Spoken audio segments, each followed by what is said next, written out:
turbulent things often don't start out as turbulent, and this one didn't either. It was a beautiful day, and we have a water tank next to our community hall. It was just painted sort of white and grey and pretty ordinary.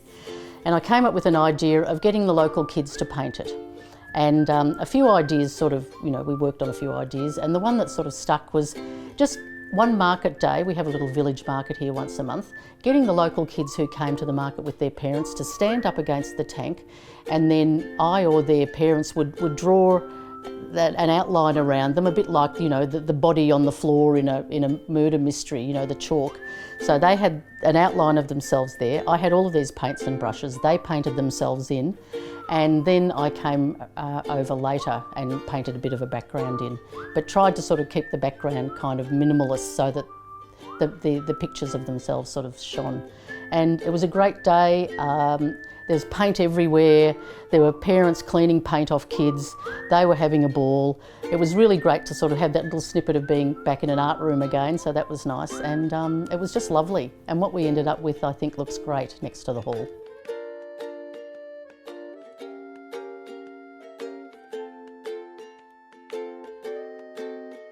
In a lot of ways, this doesn't really even relate to the painting of the tank. It's just that what happens sometimes in a small town is that you get involved in an issue, and of course there are differences of opinion. And so, someone doesn't agree with your stand on something, and okay, that's fair enough. You might be able to have a discussion about it, but often we're pretty set in what we think, and there's no room for movement. But then I heard from three of my friends that someone had rung them up and said to me, oh, the painting of the tank, she shouldn't be trusted to work with children because you know what she is. And I just thought, what?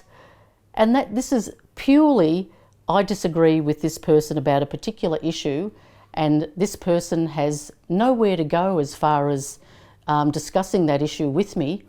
So it's almost like the straight person's pig ignorant default position. Right, I can't get you on anything. I know. The paedophile issue, that's always a winner for gay people. That always gets everyone's backs up. And she sort of went for that lowest common denominator, which was really incredibly disappointing. What I did first of all was be incredibly hurt, incredibly insulted, and incredibly angry.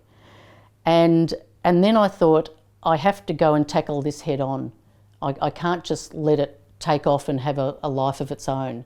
So I did go around and knock on her door and have a conversation with her about it, and told her very, very calmly but very strongly that that was just disgraceful, disgusting, and it was not to happen again. And if I heard it happening, anything like that happening again, then I'd be taking further steps. Okay, I'll just do the tinkle, sort of nicer.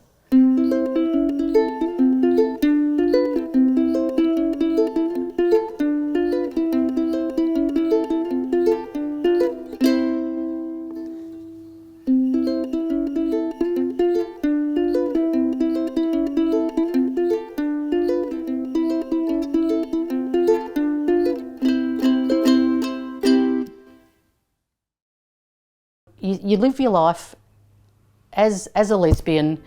You've had your working life, and you've had a great working life where the kids you taught knew that you were a lesbian, and that was all fine. And you kind of think that a lot of that sort of stuff has fallen by the wayside over the years. And then all of a sudden this horrible murky thing comes up from the cesspit and hits you in the face again, and you just think, oh, what? Still? Really? Really? We're dredging that one up because you've got nowhere else to go? Oh, please, So it's incredibly disappointing that we're still dealing with that. There's a lot of really close-knit friendship groups here, and it's lovely. And it's very, you probably don't go for more than 2 weeks without someone coming to your place for a meal or you going to theirs. We have our ukulele group, which is fantastic. And it started off with a whole bunch of people who'd never picked one up in their life. And now we've got this group of about 12 people who every week we rock up to the hall and, we dredge out our favourite songs, and we're going to be the opening act at the end of year party. So like death and taxes, tough times are going to be there.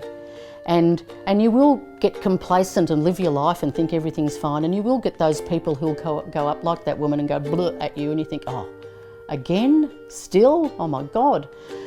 But the thing is, ultimately, and that hurts, and it does hurt, you know, there's no way that doesn't hurt. But ultimately you do get over that, and you get over that by having the great connections with other people. I think it's taking that first step that's really hard. When you've kind of kept yourself down and small for so long, you know, standing upright and taking that step and being, you know, the size that you should be and not that small is the hard bit. But really, there's great communities, and they're very welcoming, and you've just got to take that first step. And, you know, it's hurtful and it's horrible, but, you know, you're with this group and you're all in the same boat, and you've got that camaraderie. And if you don't have it and you're worried, and, you know, then really seek it out. It is there. Don't crawl under a rock. Don't give them the pleasure of crawling under a rock. You're worth more than being under that rock, you know. I mean, you've got great lived experience, and you know, people need to know that about themselves, and take steps to sort of, you know, join in things and be part of something, and get those friendships going.